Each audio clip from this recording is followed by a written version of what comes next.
भारत गौरव आचार्य श्री पुलक सागर जी गुरुदेव के प्रवचन और धार्मिक कार्यक्रम देखने एवं सुनने के लिए जिन शरणम मीडिया चैनल को अभी सब्सक्राइब करें और बेल आइकॉन पर क्लिक जरूर करें।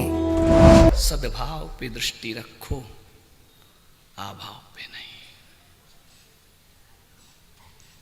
समय से पहले भाग्य से ज्यादा जीवन में कुछ नहीं मिला करता है, लेकिन समय से पहले और भाग्य से ज्यादा मिल जाता है जीवन में। कभी कभी यदि संतों की कृपा हो जाए तो सोच बदल जाती है और उसे लगता है मुझे समय से पहले सब कुछ प्राप्त हो गया है, भाग्य से ज्यादा मुझे प्राप्त हो गया। सत्संग करो, जीवन बदलेगा। एक संत थे,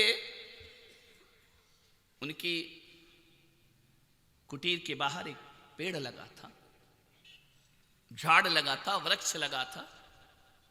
संत अपना भजन कर रहे थे भगवान का।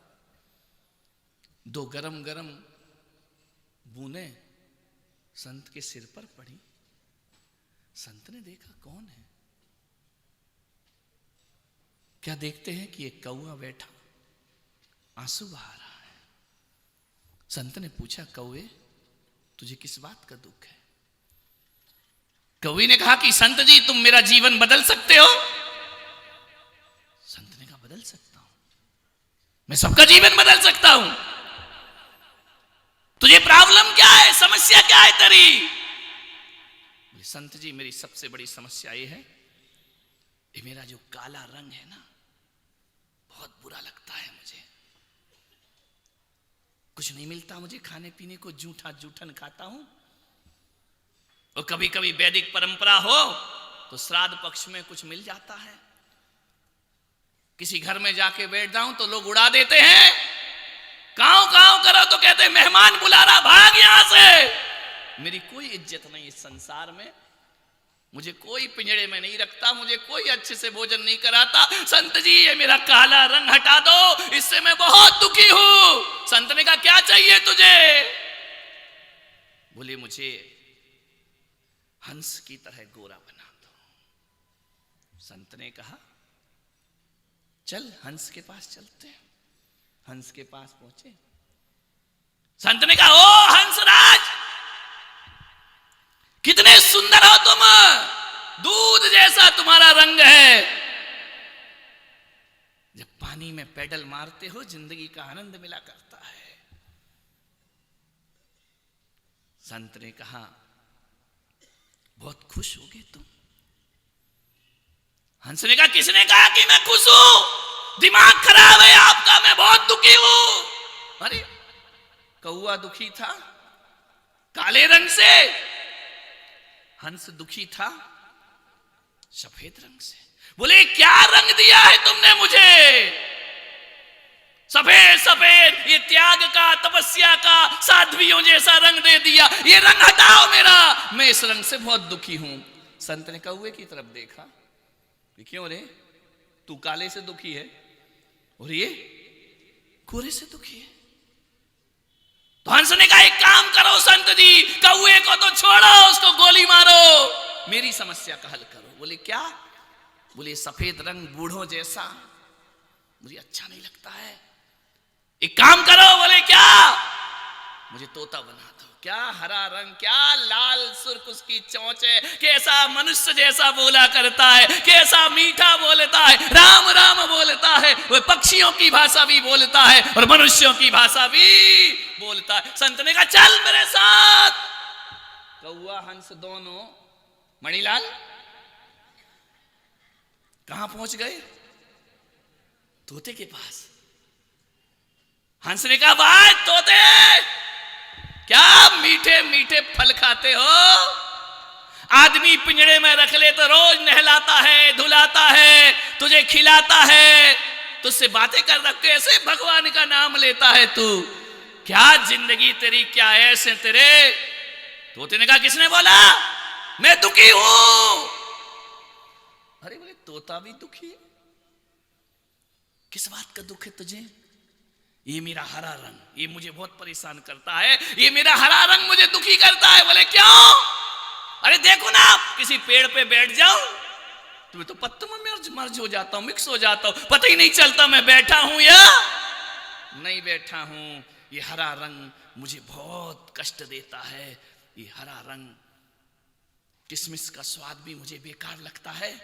हे भगवान, तूने मुझे हरा क्यों बनाया? संत ने कहा, क्यों रे तोते, तू क्या चाहता है? बोले, मैं चाहता हूं मुझे मोर बना दो। मोर? क्या सतरंगी कलर, क्या सुंदर लगता है मोर जब पंख फैलाता है, झूम झूम के नाचता है। हजारों लोग उसके नाचने का इंतजार करते, बादल देखे छम छम नाचे, अलवेला मस्ताना, मुझे मोर बना दो। संत ने कहा, चल मोर के पास चलते हैं। जैसे ही मोर के पास गए, कहां कहां तक ले जाना अध्यक्ष जी बोलो? मोर में ही एंड करें कि और आगे चले? हैं कमलेश, और आगे? अभी तो रात दिन हम प्राणियों के नाम ही लेते रहे, जानवरों के। ऐसा ना हो घूम घाम के हम तुम पे आ जाए तो और आफत हो जाएगी, लेने के देने पड़ जाएंगे।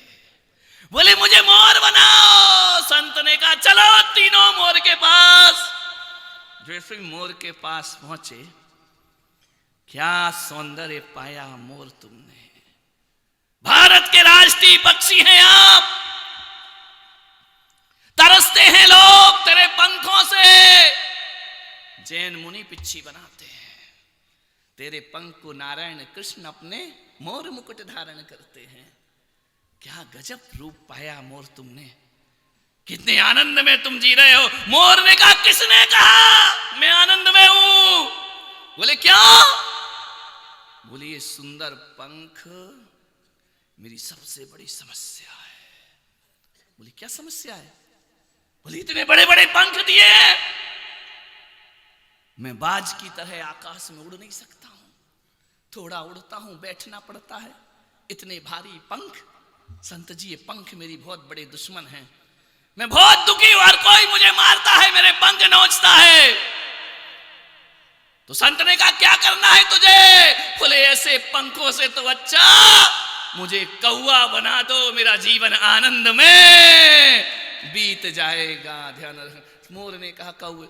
संत ने कहा, क्यों रे कौवे, बोल, अब बोल। कौवा ने कहा, यार ये कौवा बनना चाहता है और मैं मोर बनना चाहता हूं। बोल कौवे, क्या करना है तुझे, क्या बनना है, बोल। कौवे ने कहा, बाबा जी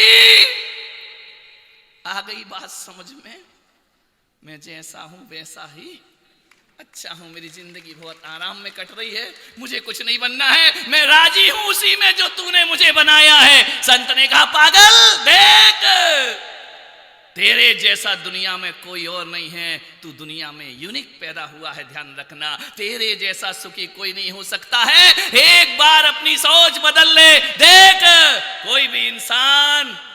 सलूमर वालों, मैं कहानी के कौओं की बात नहीं कर रहा हूं, सलूमर के जो दिन भर काव काव काव काव काव काव काव काव, ये दुख वो दुख, ये समस्या वो समस्या, क्या कह रहे, शादी हो गई पत्नी भी समस्या, आ रात दिन फोन, काव काव काव, फोन में ही तो चलता है। बोलती कहाँ हो, लेकिन धीरे धीरे बोल बोल के जब भी पत्नी का फोन आता है, लोग मेरे पास बैठे रहते, काव काव। बोले, महाराज के पास फालतू का काव काव ले लिया तुमने, शादी नहीं थी, इतने अच्छे घूम रहे थे, कोई काव काव तो नहीं करता था। ध्यान रखना। मानवीय कौवे, तू जैसा है, तेरे जैसा दुनिया में कोई और। वही सलूमर वालों, मैं आपसे कहता हूं कि परमात्मा ने तुम्हें जैसा दुनिया में भेजा है, तुमसे अच्छा दुनिया में कोई और नहीं हो सकता है। ध्यान रखना। दूसरों के घर अच्छे लगते हैं, दूसरों का परिवार अच्छा लगता है, 4 दिन उस घर में देख के आना, तुम्हें लगेगा चलो वापिस अपना ही घर बहुत अच्छा है। ध्यान रखना।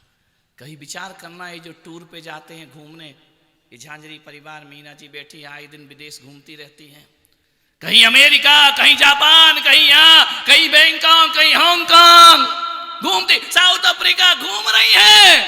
आपने ईमानदारी से बताना, पूरी दुनिया को घूमने निकल जाना, कितने दिन अच्छा लगेगा?